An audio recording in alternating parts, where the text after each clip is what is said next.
కర్ణుడికి సాయంగా కృపాచార్యుడు, శకుని, కృతవర్మ, అశ్వత్థామ తమ సైన్యములతో వచ్చారు. యుద్ధము ఘోరంగా సాగుతుంది. రథములు కేతనములు విరుగుతున్నాయి. గజములు హయములు చనిపోతున్నాయి. రక్తం వరదలై పారుతుంది. తెగిన తలలు, విరిగిన కాళ్ళు, చేతులు తునాతునకలై ధనస్సులు, రథములు, నేల మీద దొర్లే కిరీటములు, ఛత్రములు, చామరములు, గుట్టలతో రణభూమిని నిండిపోయింది. తనను ఎదిరించిన త్రిగర్త సేనులతో అర్జునుడు ఘోరంగా యుద్ధం సాగిస్తున్నాడు. సుశర్మ అర్జునుడి మీద 10 నిశిత శరములు ఉపయోగించి కృష్ణుడి మీద 3 బాణములు వేసి గాయపరిచాడు. కపిధ్వజమును తెగ నరికాడు. కపిధ్వజము మీద ఉన్న హనుమంతుడు బిగ్గరగా అరిచాడు. ఆ అరుపులకు త్రిగర్తులు సైనికులు మూర్చపోయి వెంటనే తేరుకుని అర్జునుడిని చుట్టుముట్టారు. అర్జునుడు వారి మీద బాణప్రయోగం చేస్తుంటే కృష్ణుడు అవలీలగా రథమును బయటకు తీసుకొచ్చాడు.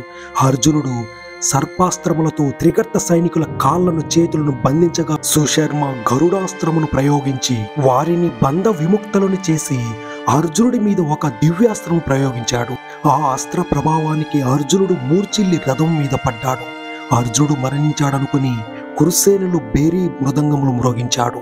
అర్జునుడు మూర్ఛ నుండి తేరుకుని సుశర్మ మీద బాణములు గుప్పించి సైన్యముపై ఇంద్రాస్త్ర ప్రయోగం చేశాడు. ఇంద్రాస్త్రము నుండి అనేక ఆకృతులు కలిగిన బాణములు వెలువడి త్రిగర్త సైన్యములను బలి తీసుకున్నాయి. పోయిన వాళ్ళు పోగా మిగిలిన 14,000 మంది అర్జునుడి చుట్టుముట్టారు. అర్జునుడు వారితో భీకరంగా యుద్ధం చేస్తున్నాడు.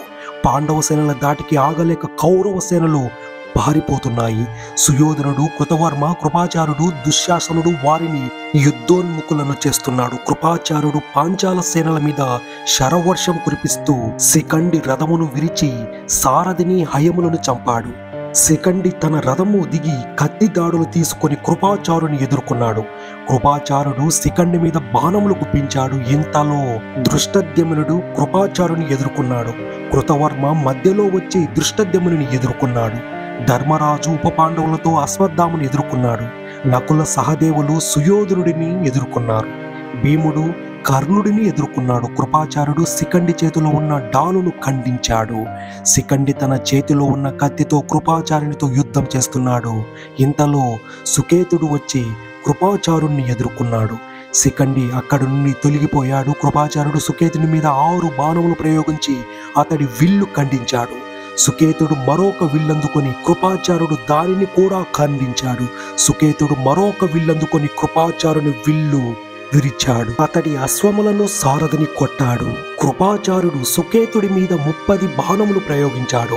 ఆ శరముల దాటికి సుకేతుడు తట్టుకొనలేకపోయాడు. అదును చూసి కృపాచార్యుడు ఒకే బాణంతో అతడి శిరస్సు ఖండించాడు. సుకేతుని మరణం చూసి అతడి సైన్యం చెదిరిపోయింది. దృష్టద్యుమ్నుడు కృతవర్మమును వక్షస్థలానికి గురిపెట్టి 9 బాణములతో కొట్టి కృతవర్మ సారథిని, రథమును, అశ్వములను, ధ్వజమును తన బాణములతో కప్పాడు. కృతవర్మ రథము నుండి దిగిపోయాడు. దృష్టద్యుమ్నుడు కృతవర్మను వెతుకుతూ అతడి సారథిని చంపాడు. కృతవర్మ నేనిక్కడ ఉన్నాను అని పెద్దగా అరిచాడు. దృష్టద్యుమ్నుని కృతవర్మ నేల మీద నిలబడి ఒక విల్లందుకొని ఎదుర్కొన్నాడు. కౌరవ వీరుడు అక్కడికి వచ్చి కృతవర్మను రథము మీదకు లాక్కుని తీసుకువెళ్ళాడు. చేతికి చిక్కిన కృతవర్మ పోగానే దృష్టద్యుమ్నుడు కౌరవ సేనను నాశనం చేయసాగాడు. అశ్వత్థామతో యుద్ధం చేస్తున్న ధర్మరాజునికి సాయంగా సాత్యకి వచ్చి చేరాడు. అశ్వత్థామ వారందరినీ తన శరపరంపరతో ముంచెత్తాడు. ధర్మరాజు కూడా అశ్వత్థామ మీద బాణవర్షం కురిపించాడు. అశ్వత్థామ ధర్మజుని విల్లు తుంచి అతడి మీద 3 బాణం అమలు చేశాడు. సాత్యకి అశ్వత్థామ విల్లు తుంచాడు. అశ్వత్థామ ఒక ఈటెను విసిరి సాత్యకి సారథిని చంపి సాత్యకి మీద బాణములు గుప్పించాడు. సారథి లేని సాత్యకి రథమును, గుర్రములు ఎటో ఈడ్చుకు వెళ్ళాయి. తన మీద శరవర్షం కురిపిస్తున్న పాండవ సేన మీద ఆగ్రహించిన అశ్వత్థామ పాండవ సేనను ఊచకోతకొస్తున్నాడు. ఇది విన్న సుయోధనుడు పాండవులు కూడా అశ్వత్థామ చేతిలో హతులైనారని అనుకుని ఆనందించాడు. ఇంతలో ధర్మరాజు అశ్వత్థామను తరమడం చూసి హతాశుడయ్యాడు. ధర్మరాజు అశ్వత్థామను చూసి, గురుపుత్ర అశ్వత్థామ, నీవు అత్యంత బలశాలివి, అస్త్రశస్త్ర పారంగుతుడివి. నీ పరాక్రమము నా మీద కాక దృష్టద్యుమ్నుడి మీద చూపు. నీవు బ్రాహ్మణుడువు. నీకు జాలి, దయ, కరుణ, కృతజ్ఞత ఏ కోశనా లేవు. నీవు బ్రాహ్మణ సహజమైన జపతబాదులను వదిలి విల్లు పట్టి ఇలా యుద్ధం చేయడం ధర్మము కాదు అన్నాడు. అశ్వత్థామ ఆ మాటలు పట్టించుకొనక ధర్మరాజు మీద బాణములు కుప్పించాడు.